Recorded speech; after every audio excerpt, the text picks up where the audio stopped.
अस्सलाम वालेकुम। Programming mentor में खुशामदीद। मेरा नाम कामरान है। दोस्तों, आज का हमारा टॉपिक कस्टम सीरीज़ का सेकंड पार्ट है, जिसमें हमने कस्टम टेम्पलेट को इंटीग्रेट करना है ड्रूपल में डायनामिकली। तो लास्ट लेक्चर में हमने एक टेम्पलेट जो हम अभी स्क्रीन पे आप देख रहे हैं, इसके एसेट्स को इंटीग्रेट किया था एक चाइल्ड थीम में, और आज उसी चाइल्ड थीम को मज़ीद एक्सटेंड करेंगे उसके डिफरेंट सेक्शंस को डायनामिक करके। इसमें इंटीग्रेशन से पहले हम एक काम करेंगे, जो कि अगर मैं यहाँ पे थीम की तरफ जाऊँ तो इसको इंस्पेक्ट करते हैं। यहाँ पे काफ़ी सारी CSS और जावास्क्रिप्ट की फाइल्स इंक्लूड हो रही हैं जिसकी हमें ज़रूरत नहीं है, और ये जो है ये पेरेंट थीम का पार्ट है, इनको हमने रिमूव करना है। तो इसके लिए क्या करेंगे, हम सबसे पहले अपने थीम की तरफ चलते हैं। तो ये ऑप्शन है लाइब्रेरीज ओवरराइड का। तो इसमें पहला बेस थीम का पार्ट है, इसको फॉल्स करेंगे system/base। और अगर मैं यहाँ से इसको कट करूँ, इसको सेव करते हैं, एक दफ़ा कैशे क्लियर करेंगे और फिर दोबारा जो है हम थीम की तरफ आएंगे और उसको व्यू सोर्स करके देखेंगे तो उसमें से कुछ फाइलें जो कि बेस थीम की हैं वो निकल जाएंगी। इसी तरह हमने जितनी फाइलें हमें नहीं चाहिए होती वो सारी की सारी निकालनी होती हैं वन बाय वन करके। बाय डिफ़ॉल्ट जो पेरेंट थीम आप यूज़ कर रहे होते हैं, अगर उसके थ्रू हम निकालें तो वो जितनी भी होंगी वो एकदम से निकल जाएंगी। जैसे कि मैं अगर कोड में दिखाऊं तो जैसे मैंने यहाँ पे यूज़ किया था, अभी एक सेकंड पहले इसको हम रीलोड करते हैं पेज को, ये सिस्टम वाली जो फाइलें हैं ये रिमूव हो जाएंगी। ठीक है जी, अभी सिस्टम्स की फाइल सारी रिमूव हो गई हैं, बाकी बची हैं भारतीय थीम जो कि पेरेंट थीम है। इसको निकालने के लिए हमने जो मैंने अभी यहाँ से कोड कट किया था उसको वापस करते हैं। तो आपने जो पेरेंट थीम यूज़ किया होगा, अब सवाल ये है कि ये आपको कैसे पता चलेगा कि ये वाला जो कोड है ये कहाँ से लेना है हमने। तो इसको लेने के लिए आपने देखना है कि आप पेरेंट थीम कौन सा यूज़ कर रहे हैं। तो भारतीय के अंदर मुझे ग्लोबल स्टाइलिंग को बंद करना था, उसकी बेस और उसके अंदर कुछ और भी मॉड्यूल्स की फाइल्स हैं जो कि मैंने बंद की हुई। तो इसको देखने के लिए हम यहाँ से कोर में जाते हैं, थीम्स में, और भारतेक में जाएंगे। यहाँ से हम ओपन करेंगे लाइब्रेरीज को। तो इसको स्क्रॉल करते हैं टॉप पे। यहाँ पे आप लोग देख सकते हैं कि ग्लोबल स्टाइलिंग की एक यहाँ पे उसकी लाइब्रेरी डिफाइन की गई है, उसमें काफ़ी सारे कंपोनेंट्स वगैरह इंक्लूड किए गए हैं। तो ये सारी की सारी अगर हम यहाँ से जाके देखें तो ये वही CSS यहाँ पे कंपोनेंट के अंदर से लोड होके आ रही है। इसको बंद करने के लिए हमने यहाँ से इस ग्लोबल को कॉपी करना है और अपने थीम में जाके यहाँ पे ऐड कर देना है इन्फो के अंदर। ये मैंने पहला पार्ट ऐड कर दिया। अब सेकंड पार्ट में अगर हम देखें तो सेकंड पार्ट के अंदर आपके पास क्लासी थीम जो है उसकी भी कुछ चीज़ें, उसको भी बंद करना है हमने। ये जैसे यहाँ पे क्लासी के कुछ कंपोनेंट्स लोड हो रहे हैं, तो इसको बंद करने के लिए हमने क्या करना है, क्लासी बेस, इसको मैंने बंद कर दिया। इसी तरह मैसेजेस को बंद, और ये कुछ मॉड्यूल्स को। ये 5 चीज़ें मैंने यहाँ पे ऐड की हैं। इनको ऐड करने के बाद मैं दोबारा कैशे क्लियर करूँगा तो ये सारी की सारी जो उन एसेट्स के जो हमने इंक्लूड किए हैं ये रिमूव हो जाने चाहिए। अभी कैशे क्लियर हो गया, इसको रीलोड करते हैं। यहाँ पे अब आप लोग देख सकते हैं कि सिर्फ हमारी जितनी भी CSS है वो इंक्लूडेड है, और अगर मैं यहाँ से स्क्रॉल करके एंड पे जाऊँ तो ये जावास्क्रिप्ट की फाइल्स भी हमारी हैं, जैसे ग्लोबल थीम के अंदर जो कि हमने चाइल्ड थीम बनाया। तो ये काम हमने करना होता है परफॉर्मेंस को इम्प्रूव करने के लिए। नॉर्मली अगर आप इसको नहीं करेंगे तो साइट पे कोई इतना ख़ास फ़र्क नहीं महसूस होगा, लेकिन जब आप उसकी परफॉर्मेंस की तरफ जाएंगे उसको इम्प्रूव करने के लिए, ऑप्टिमाइज़ करने के लिए, तो ये सारे के सारे एसेट्स जो हैं आपको बंद करने पड़ेंगे वन बाय वन, क्योंकि इतनी सर्वर्स पे रिक्वेस्ट जा रही होंगी, तो उसको आपने इग्नोर करना है। तो पहला पार्ट हमारा ये था जो कि हमने कर लिया। अब सेकंड पार्ट जो है उसमें हम अगर टेम्पलेट की तरफ आएँ तो यहाँ से हेडर सेक्शन को अभी हम डिज़ाइन नहीं करेंगे, ये थोड़ा सा लेंथी पार्ट है, इसको हम नेक्स्ट लेक्चर में लेके जाएंगे। सेकंड पार्ट में अगर हम स्लाइडर को देखें तो जब भी आपने कोई स्लाइडर की HTML बनानी होती है या बनी बनाई होती है तो उसमें हमारा जो मेन होता है फोकस वो ये कस्टम। यहाँ पे हम इसको दो तरीके से कर सकते हैं। एक, इसको ड्रूपल की कंटेंट टाइप यूज़ करते हुए व्यू बनाएंगे जिसमें हम व्यू का डाटा लेके इस टेम्पलेट में रेंडर कर देंगे। दूसरा तरीका जो है वो ये है कि आप एक कंट्रोलर यानी ब्लॉक बनाएं और उसकी एक टेम्पलेट डिफाइन करें और उसमें ये वाली जो आप कंटेंट टाइप बनाएंगे उसकी फील्ड्स को गेट करके आप डाटा पास कर सकते हैं। तो अभी हम क्या करते हैं, एक ब्लॉक बनाएंगे कस्टम और उसमें ये सारी चीज़ें हम लेके चलेंगे। तो हमने यहाँ पे सबसे पहले देखना ये होता है कि आपके पास फील्ड्स कितनी चाहिए। लाइक जैसे मुझे यहाँ पे अगर ये स्लाइडर बनाना है तो सबसे पहला पार्ट जो है इसका टाइटल है, इसको हम सब टाइटल कह सकते हैं। सेकंड पार्ट मेन टाइटल है। थर्ड पार्ट उसका बटन है, उसका टेक्स्ट है, फिर लिंक है। इसी तरह ये वीडियो का लिंक है, यानी अगर मैं इस वीडियो पर क्लिक करता हूँ तो ये पॉपअप में वीडियो ओपन होती है, तो इसको यहाँ पे एक वीडियो का लिंक भी चाहिए। अब जो नेक्स्ट है वो है इसका बैकग्राउंड इमेज, यानी 1 2 3 4 और 5 हमें फील्ड्स बनानी है जो कंटेंट टाइप हम डिफाइन करेंगे उसमें। तो फिर उसका डाटा जो है वो हम यहाँ पर डायनामिकली रेंडर करेंगे। तो सबसे पहले हम क्या करते हैं, कंटेंट टाइप बनाते हैं जिसको हम स्लाइडर का नाम दे देंगे।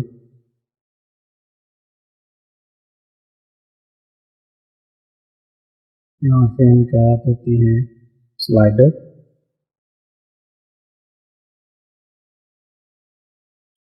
और इसमें यहाँ पे हमने इसको पब्लिश रखना है, इसकी रिविजन नहीं बनानी, इसकी ये भी हमें नहीं चाहिए इंफॉर्मेशन, और ना ही हमने इसको मेन मेन्यू में ऐड करना है। सेव करते हैं। टाइटल की फील्ड हमारे पास बाय डिफ़ॉल्ट होती है तो हमें उसकी ज़रूरत नहीं होगी। इसी तरह बॉडी जो है वो डिस्क्रिप्शन के लिए हमें, अब चूँकि इसकी डिस्क्रिप्शन नहीं चाहिए तो हम इसको डिलीट कर देते हैं। ऐड फील्ड करेंगे यहाँ से। टाइटल की फील्ड ऑलरेडी ड्रूपल जनरेट करता है तो हमें मेन टाइटल उसी को यूज़ करना है। यहाँ से हम एक टेक्स्ट फील्ड लेंगे, इसको हम सब टाइटल कह देंगे। सेव करते हैं इसको।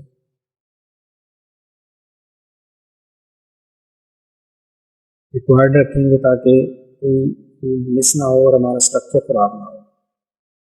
नेक्स्ट फील्ड एक और ऐड करेंगे जो हमने लिंक के लिए लेनी है, इसमें हम कह देंगे link text. Sorry, link text हमारा डायनेमिक रहेगा, जस्ट हम कह देंगे लिंक।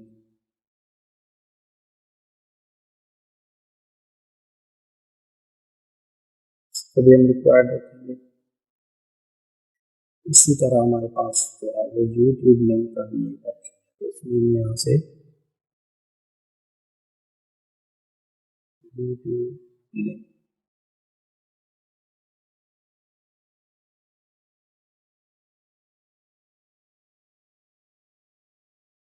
रिक्वायर्ड रखेंगे। लेकिन अगर आप लिंक नहीं ऐड करना चाहते तो वहाँ पे हैश भी ऐड कर सकते हैं।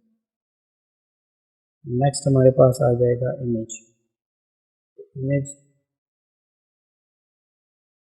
से ले लेते हैं एक इमेज की, सेव करते हैं इसको। इमेज की जो फील्ड है वो ऑलरेडी एग्जिस्ट करती है तो हम यहाँ पे री यूज़ करेंगे फील्ड को। यहाँ से ये मल्टीपल कंटेंट टाइप में एक फील्ड यूज़ हो सकती है, तो रिक्वायर्ड रखेंगे यहाँ से। ये बंद करेंगे। इसका साइज हम मैक्सिमम जो है वो 2 MB रख देंगे।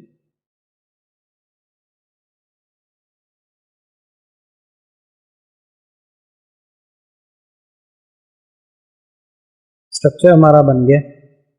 अब हम इसमें कंटेंट ऐड करते हैं।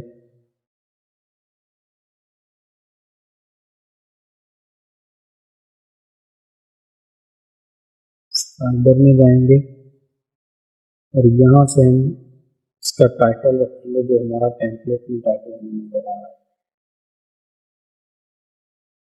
या आप कुछ भी रख सकते हैं। यहाँ से इसको कॉपी कर लेंगे, ये हमारा सब टाइटल है, इसको यहाँ पे डाल देंगे। और ये हमारा मेन टाइटल भी सेम है तो इसको हम मेन टाइटल डालेंगे। और इसके अलावा हमारे पास दो लिंक हैं, तो अभी के केस में हम क्या करेंगे, ड्रूपल का एक लिंक ऐड कर देंगे, drupal.org, सिर्फ चेक करने के लिए कि हमारा जो लिंक है वो सही काम कर रहा है। यहाँ से हम ऐड करेंगे दो लिंक, और स्लाइडर के लिए हमें एक इमेज चूज कर लेंगे, यहाँ से गैलरी में और स्लाइड में सेव कर देंगे इसको। तो ये हमारा जो है वो बन चुका है इसका स्लाइडर, पहला पार्ट जो है हमारा। अब हम एक और स्लाइड ऐड करते हैं, और इसमें भी हम सेम क्या करेंगे, टेम्पलेट से ही कॉपी करेंगे। हमारे पास जो स्लाइड यहाँ पे चल रहे हैं नेक्स्ट करते हैं, सेम है, उसमें टेक्स्ट चेंज नहीं हो रहा, सिर्फ बैकग्राउंड इमेज चेंज हुआ है। तो हम यहाँ से सेम लिंक ऐड करेंगे, सिर्फ स्लाइड चेंज करेंगे ताकि हमें पता चले कि स्लाइडर हमारा चल रहा है। तो ये हमने दो स्लाइड ऐड कर ली। अब हम क्या करेंगे, नेक्स्ट पार्ट जो है हमारा, उसमें हमने करना है कि जो HTML हमारी बनी हुई है उसको हमने एक Drupal की टेम्पलेट में फर्स्ट इंटीग्रेट करना है। उसका जो मेन स्ट्रक्चर है उसको टेस्ट करने के लिए हम क्या करते हैं, वापस जाते हैं। अभी अगर हम यहाँ पे देखें तो ये Drupal का जो डिफ़ॉल्ट थीम है वो चल रहा है।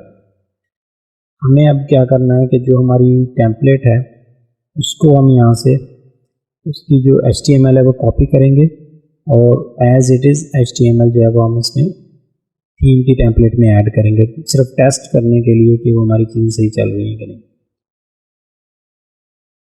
अगर यहाँ से HTML की टेम्पलेट को हम ओपन करें तो ये स्टार्ट से अगर हम देखें तो ये सारे एसेट्स जितने भी हैं ये हम ऑलरेडी इंक्लूड कर चुके हैं। ये वो टेम्पलेट है जो हमने यूज़ की है Drupal में कन्वर्ट करने के लिए। तो सबसे पहले एसेट्स जा चुके हैं। अब हमारे पास जो बॉडी के अलावा पार्ट होता है वो हमने यूज़ करना है, क्योंकि बॉडी Drupal ऑलरेडी रेंडर कर रहा है, हमने टेम्पलेट के अंदर ये वाला एरिया रेंडर करना है। ये सारे सेक्शंस हैं जितने भी हमारे पास फ्रंट कोलैप्स किया हुआ है। अगर मैं एक्सपैंड करूँ तो यहाँ पे इस तरह से है कुछ। मैं इनको कॉपी करूँगा सारे एज इट इज़, और टेम्पलेट के सेक्शन में जाएंगे। यहाँ से हमने बाय डिफ़ॉल्ट पेज की टेम्पलेट जो हमारी पड़ी होती है उसमें हम ऐड करेंगे। ये हमारा कोर का थीम है, इसको बंद करते हैं। अपने चाइल्ड थीम में जाएंगे, ग्लोबिस टेम्पलेट्स, और यहाँ से हम देखते हैं ये पेज की टेम्पलेट। इसको अगर ओपन करें तो ये कुछ सेक्शंस Drupal ने बना के दिए हैं हमें, और इसमें हमने यहाँ पे अगर आप देखें तो यहाँ पे कंडीशंस लगी हुई हैं, रीजन्स प्रिंट हो रहे हैं। तो इन रीजन्स को हमने अपनी HTML में यूज़ करना है। अभी के केस में मैं क्या करूँगा, ये सारा कोड जो है इसको बंद कर दूँगा यहाँ से यहाँ तक, ताकि हम अपनी HTML को टेस्ट कर सकें। और इसके एंड पे हम अपना कोड ऐड करेंगे यहाँ से,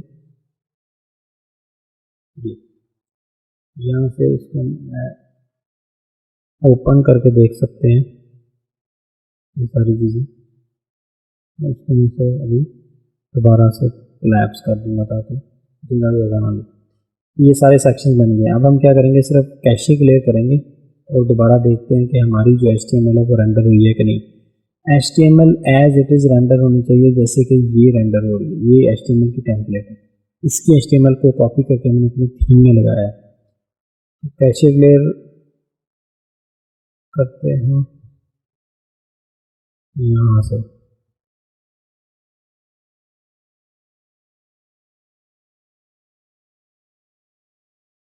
वापस जाते हैं, इसको रीलोड करेंगे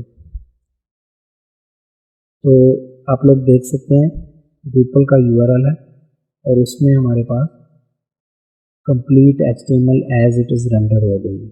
यानी कुछ भी नहीं हमने किया, सिर्फ HTML को कॉपी करके उसकी मेन टेम्पलेट में रखा और उसके एसेट्स जितने भी हैं उनको हमने अपनी लाइब्रेरीज में इंक्लूड किया। ये सारा एज इट इज़ चलना शुरू हो गया। अब हमने देखना है कि हेडर का जो पार्ट है वो हम उसको क्योंकि नहीं स्टाइल कर रहे हैं, हमें सिर्फ स्लाइडर पे काम अभी करना है। तो हम हेडर के पार्ट को यहाँ से स्किप करेंगे और मेन जो है वो ये वाला है साइड टॉगल, और इसमें हम आएंगे, अगर इसको एक्सपेंड करें तो यहाँ से हमें देखना है कि स्लाइडर का कौन सा पार्ट है। तो हमारे पास स्लाइडर का ये वाला पार्ट है, सॉरी ये स्लाइडर का पार्ट नहीं है। मेन में आएंगे, मेन में स्लाइडर का ये वाला पार्ट है। इसमें अगर इसको मैं मिनिमाइज करता हूँ तो ये स्लाइड्स बनी हुई है सारी, HTML एज इट इज़ बनी हुई है। अब हमने यहाँ पे रीजन प्रिंट करना है स्लाइडर का, तो उसके लिए हमने जो ये सारी की सारी स्लाइडर की HTML है इसको यहाँ से बंद किया। ये वाली जो HTML है इसको हमने यहाँ से निकाल के अपने कस्टम ब्लॉक में ले जाना है, और इस जगह पे हमने रीजन प्रिंट करना है। तो हम क्या करेंगे, दोबारा इन्फो के अंदर जाएंगे और जहाँ पे ये रीजन्स बने हुए हैं इसी तरह हम एक स्लाइडर का रीजन भी बनाते हैं। इसको हम कॉपी पेस्ट कर लेते हैं किसी एक को, लाइक मैं अगर इसी को कॉपी पेस्ट कर लेता हूँ, इसको हम क्या देते हैं स्लाइडर,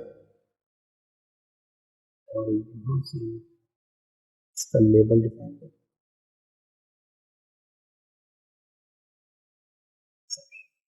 सेव करते हैं।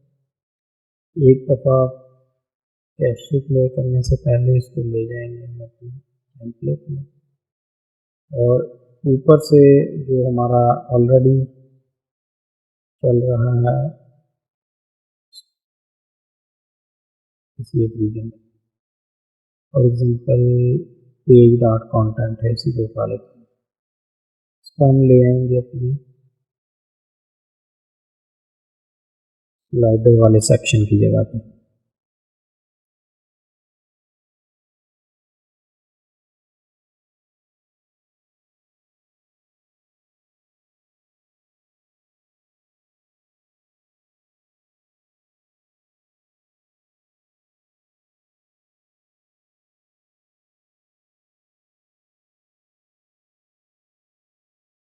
और यहाँ पे स्लाइडर का जो रीजन नेम रहता है वो लगा देंगे। अभी यहाँ पे हम कंडीशन भी ऐड कर सकते हैं कि अगर इस रीजन में कुछ ब्लॉक्स ऐड हुए हैं तभी ये रीजन प्रिंट हो, अदरवाइज ना हो। तो उसके लिए हम क्या करेंगे, यहाँ से जैसे ये कंडीशन लगी हुई है और एल्स इफ, इसको हम यहाँ से कॉपी कर लेते हैं।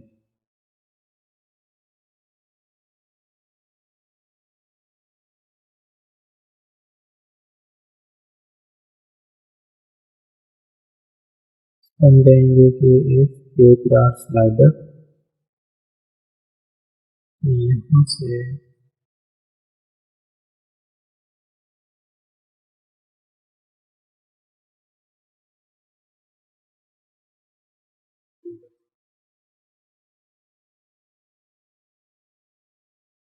ये रीजन तब तक रेंडर नहीं होगा जब तक कि इस रीजन के अंदर कोई ब्लॉक हम ऐड नहीं करते एडमिन साइड से। इतना पार्ट हमारा कंप्लीट हो गया। अब हम क्या करेंगे, एडमिन साइड से एक दफ़ा कैशे क्लियर कर लेते हैं और कस्टम एक ब्लॉक बनाते हैं। तो इस ब्लॉक को हम फिर यहाँ पे रीजन में प्रिंट करेंगे और देखेंगे कि हमारा स्लाइडर एज इट इज़ चल रहा है कि नहीं। अभी हम क्या करेंगे कि अपना जो प्रोजेक्ट है इसमें देखते हैं कि हमने अगर ऑलरेडी ब्लॉक्स बनाए हुए हैं कस्टम, तो वो हम यहाँ से कॉपी कर लेंगे। किसी और असाइनमेंट में चलते हैं बैक, यहाँ से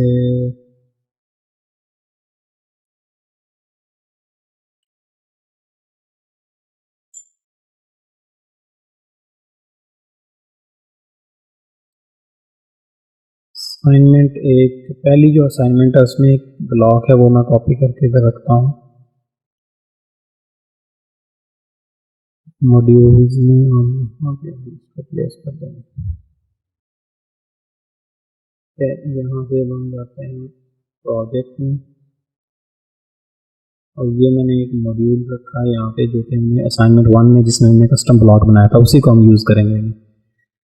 तो इसमें हमारे पास थीम का भी पार्ट है, टेम्पलेट दिया, तो इसको हम रीनेम करते हैं इस, और इसका नाम हम रखेंगे स्लाइडर।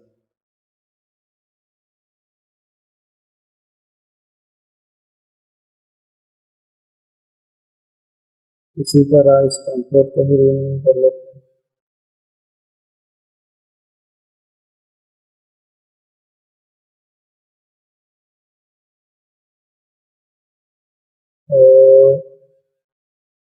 और यहाँ से यूटिलिटीज में यहाँ पे हम इसका नाम रखेंगे स्लाइडर, इसका आईडी है, और ये जो ब्लॉक है ये लेबल हमारा जो एडमिन साइड पर यूज करते हैं।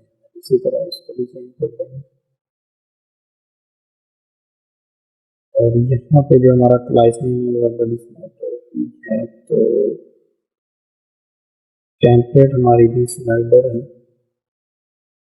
यहाँ पे डेटा के अंदर हमने वेरिएबल जो डेटा का है इसमें हम अपना भी डेटा लोड करेंगे। तो ये टेम्पलेट को हमने ये असाइन कर दिया है ब्लॉक, डेटा भी हम लोड करेंगे फिर रेंडर करेंगे। सेकंड पार्ट में हम जाएंगे अभी मॉड्यूल में, और यहाँ से भी टेम्पलेट का नेम चेंज करेंगे। ये एक स्टैंडर्ड तरीका है जो कि ब्लॉग बनाने का, ये ऑलरेडी इस पर मैं वीडियोज़ बना चुका हूँ। तो ये एक वेरिएबल हम लेंगे वेरिएबल्स के अंदर, और इसी वेरिएबल के अंदर हम अरे बना के डेटा सेंड करेंगे, और वहाँ से आगे फिर यूज़ कर लेंगे इसको। इन्फो के अंदर जाते हैं और यहाँ पे कस्टम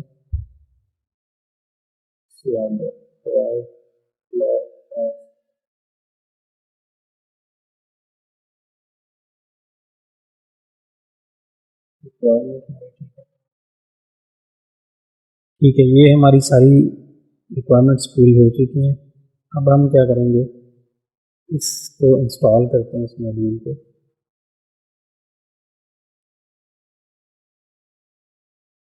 यहाँ से सर्च करते हैं और इसको इंस्टॉल कर देते हैं।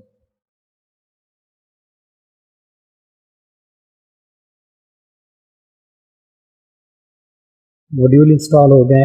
अब जो नेक्स्ट पार्ट है उसमें हमने नोड लोड करने हैं किसी एक कंटेंट टाइप पे। Load node specific content type.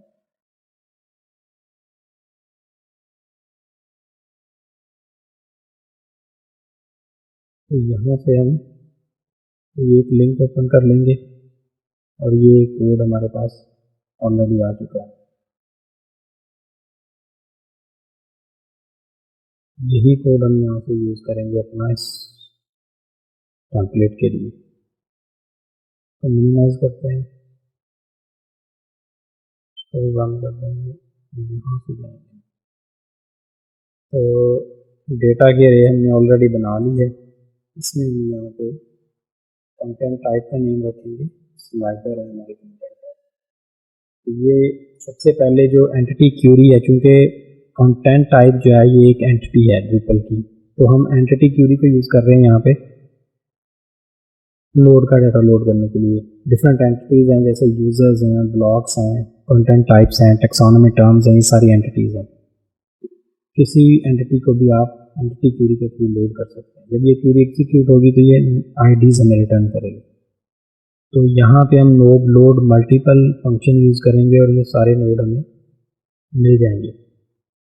अब ये जो नोड लोड होंगे तो ये नोड का पूरा एक ऑब्जेक्ट होगा जिसकी हमें ज़रूरत नहीं होगी। तो हमने जितनी फील्ड्स हमारी बनाई हुई हैं सिर्फ हम वो फील्ड्स गेट करेंगे और उनको रिटर्न करेंगे। तो यहाँ पे हम क्या करेंगे, फॉर ईच कर लेते हैं, और इसमें हम यहाँ से नोड देंगे, इसको हम की भी साथ ले लेते हैं अगर हमें चाहिए।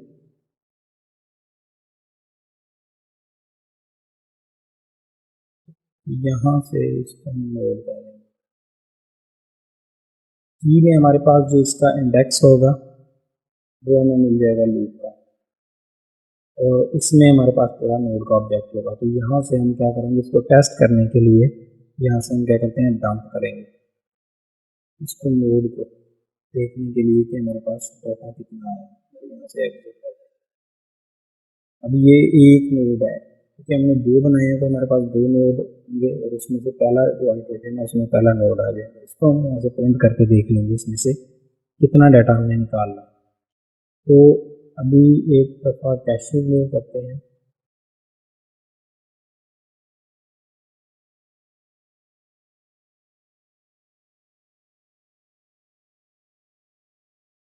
ठीक है, कैशे क्लियर होगी। अब हम जाएंगे स्ट्रक्चर में और जो रीजन हमने डिफाइन किया है उस रीजन में ये वाला जो ब्लॉक अभी हमने कस्टम बनाया तो ये ऐड करेंगे। यहाँ पे हमारे पास ये स्लाइडर का रीजन आ चुका है जो हमने इन्फो की फाइल में बनाया था। अब इसमें हमने ब्लॉक प्लेस करना है स्लाइडर का। तो इधर सर्च करते हैं स्लाइडर, ये स्लाइडर का हमारा ब्लॉक तो प्लेस करेंगे। अब माइट भी ये ब्रेक हो जाए क्योंकि हमने उसमें एग्जिट लगाया हुआ है। लेट्स सी, ब्लॉक प्लेस हो चुका है। अब हम इस अपने पेज की तरफ जाएंगे और इस पेज को रीलोड करते हैं। ठीक है, यहाँ पे हमारे पास ये पहले जो HTML है वो हमने अभी रिमूव नहीं की, तो ये वाला जो पार्ट है इसको अभी हम रिमूव करेंगे। बट जो HTML अभी हमने डाली है वो ये वाली HTML है। तो इसको HTML को अभी वापस जाएंगे अपने HTML के अंदर, तो ये जो HTML है इसको हम यहाँ से रिमूव कर देंगे। फॉर एग्जाम्पल जैसे ये है, और पेज में हमारी जो HTML पड़ी है स्लाइडर की ये वाली सारी, ये HTML एज इट इज़ यहाँ से कॉपी करेंगे और इसको हम यहाँ पे प्लेस कर देंगे। ठीक है, और एक दफ़ा कैशे क्लियर करेंगे तो हमारी एज इट इज़ HTML जो है वो ब्लॉक के थ्रू रेंडर होना शुरू हो जाएगी। अब जो नेक्स्ट पार्ट है इसमें हम ड्रूपल का डाटा गेट करेंगे और वो इस टेम्पलेट में रेंडर करेंगे। तो यहाँ से इसके नीचे जो प्रिंट हो रहा था वो ख़त्म हो गया और अब ये वाला जो है ये उस ब्लॉक के थ्रू रेंडर हो रहा है। और इसको मेक श्योर करने के लिए अगर हम यहाँ से इसको इंस्पेक्ट करें तो यहाँ पे हमें पता चलेगा ये स्लाइडर का रीजन है, इसमें ब्लॉक हमने जो प्लेस किया हुआ ये वाला ब्लॉक है ये, और उसके अंदर ये स्लाइडर की HTML चल रही है। तो ये स्टैटिक HTML रेंडर होना शुरू हो गया है ब्लॉक के थ्रू। अब इसमें हमने जो काम करना है सिंपल वो नोड लोड करने और उसका डाटा रेंडर करना है। तो यहाँ से हम हिट कर लेते हैं content type specific node, get content.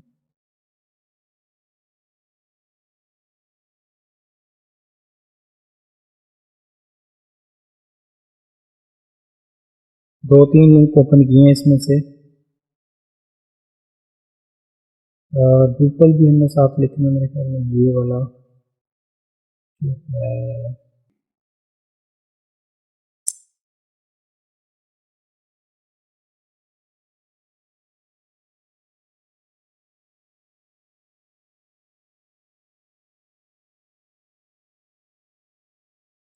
अब ये एक तरीका तो ये भी है कि ड्रूपल की जो क्यूरी है उसके थ्रू भी हम गेट कर सकते हैं, लेकिन ये ड्रूपल 7 का तरीका है। हमें ड्रूपल 8 या 9 की जो है ना वो चाहिए। तो उसके लिए हम यहाँ पे इसके साथ ड्रूपल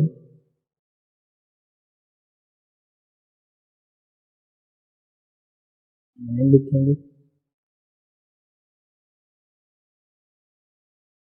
तो इसमें से ये वाला लिंक ओपन करते हैं तो हमें कोई ना कोई क्यूरी मिल जाएगी यहाँ से, जैसे ये नोड की क्यूरी डिशन है और इसमें एग्जीक्यूट, और इसको हम यहाँ से कॉपी करते हैं। सेम कोड स्लाइडर में ले जाएंगे,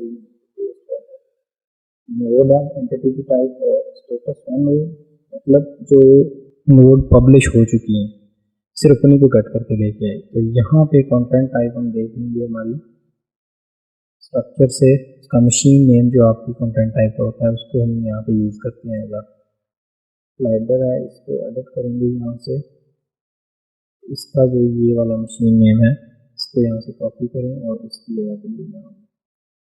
तो ये दो कंडीशन, तो ये इसकी नोड आईडीज़ को रिटर्न करेगा। इसको यहाँ से हम डंप करते हैं और एग्जिट करके देख लेते हैं। श्योर हो जाए कि ये हमारा डाटा रेंडर हो रहा है।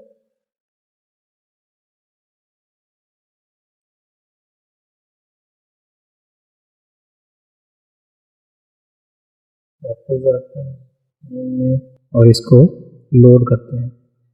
अभी ये पेज ब्लैंक है फिर मैं एग्जिट लगाया हुआ, इसको अगर हम यहाँ से ख़त्म करें और फिर यहाँ से इसको रेंडर करें तो मेरे पास यहाँ से दो आईडीज़ आ रही हैं 1 और 2, यानी अभी हमने 2 नोड्स बनाई हैं। तो इसको अब हमने लूप में लेना है और उसके अंदर से फील्ड्स निकालनी है। तो नोड की यहाँ पे ये ऑलरेडी एक यूज हो रही है। नोड में है जैसे ये एंटिटी लेबल है तो उसका टाइटल गेट हो जाएगा। तो हमें उसकी फील्ड्स का डेटा गेट करना है तो हम क्या करेंगे, गेट नोड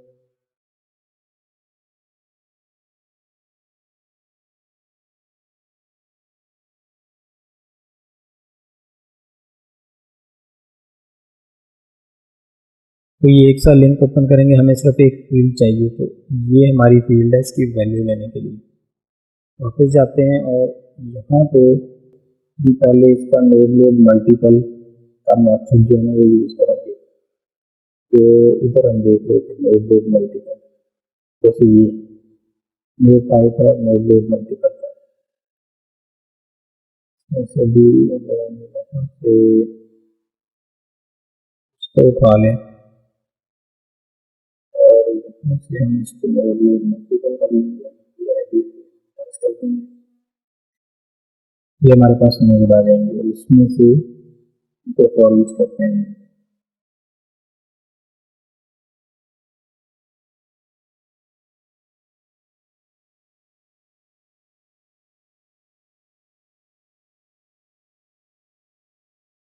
नोड ये जो नोड का ऑब्जेक्ट है इसमें से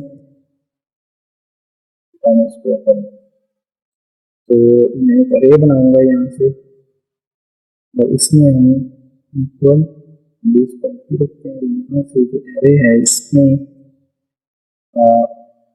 क्योंकि हमने इंडेक्स की बेस पे वैल्यू लेनी है तो हम यहाँ से की का एक वेरिएबल यूज करेंगे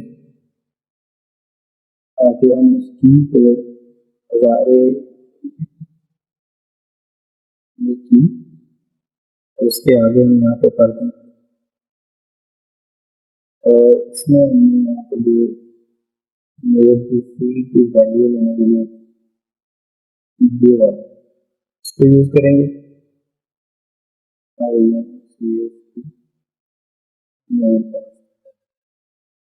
अब यहाँ पे आपने फील्ड का नेम देना है जिसके हमने वैल्यू लेनी है।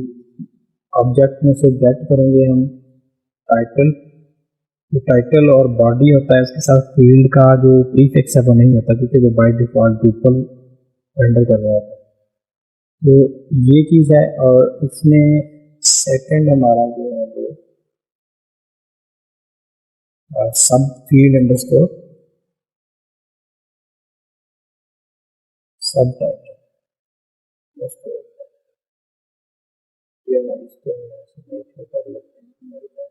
फील्ड्स के मशीन नेम्स के सब टाइटल ये वाला ये कनेक्ट कर दिया। इसी तरह में तीसरा जो है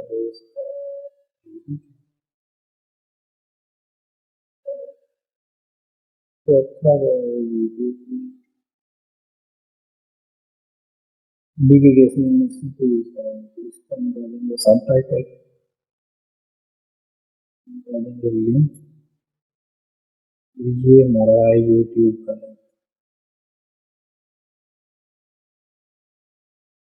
इमेज को भी हम नहीं गेट करते, अभी हम इसको डंप करके देख लेते हैं ये वाला। तो एरे बनाइए, एक दफा कैसे फ्लो कर लेते हैं।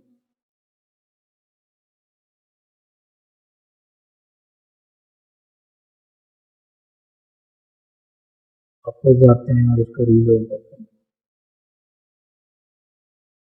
तो यहाँ पे हमारे पास दो नोड हमने बनाए थे तो दो ऑब्जेक्ट बन गए हैं। पहले में टाइटल, इसमें एरे और 0 पे टाइटल पर। अब हमने यहाँ पे जो यूज़ किया है इसमें हम 0 पे और फिर इसमें वैल्यू सेट करेंगे, क्योंकि ये एक अरे के अंदर 0 इंडेक्स पर इसमें वैल्यू इस तरह से निकालेंगे। तो जाते हैं, इसको रीलोड करेंगे।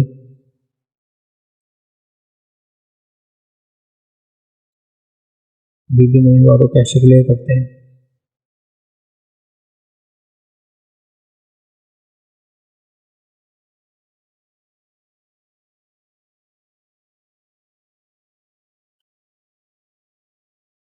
तो ये हमारी एक प्रॉपर अरे बन गई है, टाइटल, सब टाइटल, लिंक के बाद।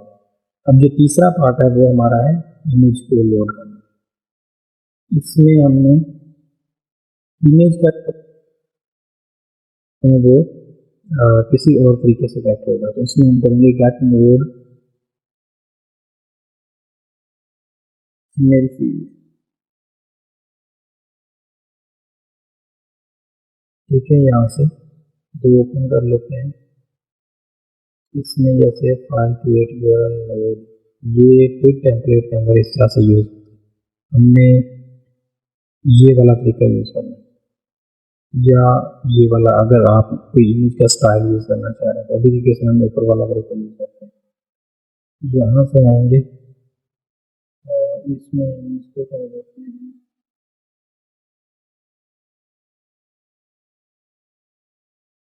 अभी ये इस पे क्रॉस का निशान आ रहा है, इसका मतलब है कि ये फंक्शन जो है ये Drupal 9 में आगे रिमूव हो जाएगा, इसको आप ना यूज करें, बट ये भी इसमें चलेगा। तो लोड है उसमें इमेज फील्ड और आगे एंटिटी गेट यूआरएल। अब यहाँ पे ये जो फील्ड अंडरस्कोर इमेज है, तो हमारी फील्ड का जो नेम है हमने वो देखना है कि क्या है। जैसे field underscore image same name है तो हम इसी को ही यूज करेंगे। अब यहाँ पे हम कह देंगे इमेज, एक दफ़ा कैसे क्लियर करेंगे और हमारा अब जो इमेज का यूआरएल वो भी इस अरे के साथ रेंडर होगा। वापस इसको रीलोड करते हैं तो यहाँ पे 5 फील्ड्स आ गई हैं और इमेज का प्रॉपर यूआरएल भी आ गया।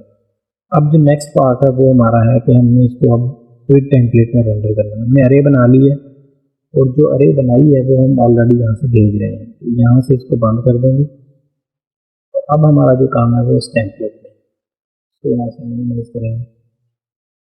तो हमने देखना है कि जो हमारी स्लाइड बन रही है वो कहाँ से स्टार्ट होती है। फॉर एग्जांपल यहाँ से अगर मैं देखूँ तो रो है पहली और इसमें हमारे पास स्लाइड बीजी, इसका मतलब है कि सिंगल स्लाइड, ये 3 स्लाइड, ठीक है। तो इसका मतलब है कि ये सेम स्ट्रक्चर 3 दफ़ा रिपीट हो रहा है। हमने 2 को डिलीट कर देना, सिर्फ 1 को रखना है और यहाँ पे हमने इसका फॉर लूप यूज करना है। फॉर लूप इसको हम कर लेंगे ट्विग फॉर लूप। यहाँ से आप कॉपी कर लें कोई भी, जैसे ये लूप लगा हुआ है इसमें हम सेम इसको उठाएंगे यहाँ से और इसको यहाँ पर लगा देते हैं और करना है। बाकी जो वैल्यूज हैं कैसे लगानी है वो हम इसमें से निकाल कर लगाएंगे। तो हमारे पास जो अरे आ रही है वो डेटा की अरे है, डेटा, क्योंकि डेटा के वेरिएबल में हम अरे बना के भेज रहे हैं। और वैल्यू और की, अब यहाँ पे जो ट्विग में लूप हम लगाते हैं वो उलट जैसे लगता है, क्योंकि अगर हम PHP में लगा रहे हैं तो यहाँ से स्टार्ट होता है, इधर हम अरे देते हैं और आगे उसकी की एक सिंगल ऑब्जेक्ट बनता है, लेकिन यहाँ पे उलट है, यहाँ पे देंगे और इस तरफ से बनेगा। ये हमारे पास वो एक अरे है, दोनों अरे जो हमने 2 अरेज भेजी उनमें से एक पहली इटरेशन में वैल्यू में एक अरे आएंगे। तो यहाँ पे हमने इसको एक्सपेंड कर लेना, डेटा बीजी, तो इसको हम यहाँ से बंद करेंगे। यहाँ पे हम इसको प्रिंट करेंगे और इसमें हम देंगे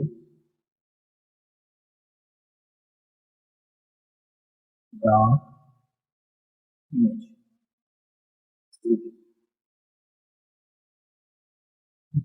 ये नहीं आएगा ऐसे, एक दफ़ा कैसे ले करके देख लेते हैं।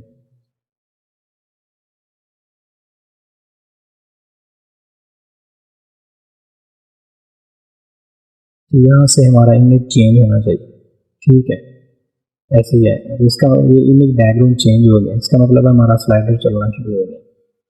सेम काम करेंगे, इसको कॉपी कर लेते हैं, यहाँ से आ जाएंगे रो के अंदर, और रो में हमारे पास जो हीरो इमेज है, ये आई थिंक छोटे छोटे इमेज और भी हैं जो जैसे ये लगे हुए हैं इस पर, तो हम इनको नहीं चेंज करेंगे, ये एडिटर्स रहेंगे, हमने सिर्फ टाइटल्स को चेंज करना है। यहाँ से आएंगे, ऊपर हमारे पास सब टाइटल है, इसमें हमारे पास मेन H1 है, इसमें टाइटल है, इसके अलावा गेट स्टार्टेड है, इसका भी लिंक है यहाँ पे, इसको हम डालेंगे लिंक, यूट्यूब का भी लिंक है, यूट्यूब की लिंक के साथ, ठीक है। बाकी एज इट रहेगा, ऐसे क्लियर करेंगे एक दफ़ा। अब ये हमारा स्लाइडर जो है ये कम्प्लीटली डायनेमिक हो चुका है। रीलोड करते हैं यहाँ से। अब यहाँ पे आपको सिवाय इमेज के कोई और चेंज नज़र नहीं आएगा, क्योंकि हमने सेम टाइटल्स यूज़ किए हैं। तो अगर मैं यहाँ से इस लिंक पे क्लिक करूँ तो ये जो है ना, ये ड्रूपल की साइट पे ले जाएगा, तो इसका मतलब है हमारा डायनामिकली वो लिंक रिप्लेस हो रहा है। वापस जाते हैं, तो इस तरीके से ये पहला हमारा पार्ट था जिसमें हमने इस स्लाइडर को डायनामिक किया, ठीक है। अब आप बैकएंड से उस कंटेंट टाइप में जितनी स्लाइड्स ऐड करते जाएंगे वो यहाँ पे आती जाएंगी। अगर आप बंद करना चाहते हैं उसमें से कोई स्लाइड, तो आप एक और फील्ड ऐड करके और उस फील्ड की बेस पे कोड में कंडीशन ऐड कर सकते हैं, जहाँ पे ये वाली जो जैसे हमने यहाँ पे कंडीशन ऐड की स्टेटस बनती है, तो नोड को चेक करेगा पब्लिश है या नहीं है। लेकिन अगर आप चाहते हैं कि ये ना चेक हो और आप उसमें एक ऑप्शन देना चाहते हैं कि जो फील्ड इनेबल है एज अ स्लाइडर वही आए, तो वो आप यहाँ पे उसकी भी कंडीशन ऐड कर सकते हैं। इस तरीके से हमने मल्टीपल जो बाकी के सेक्शंस हैं इनको भी डायनामिक करना है। तो अगली वीडियोज़ में हम इनको डायनामिक करेंगे। वीडियो अच्छी लगे तो लाइक करें, शेयर करें और चैनल को सब्सक्राइब करें ताकि आने वाली वीडियोज़ की नोटिफिकेशन आपको बर वक्त मिल सके।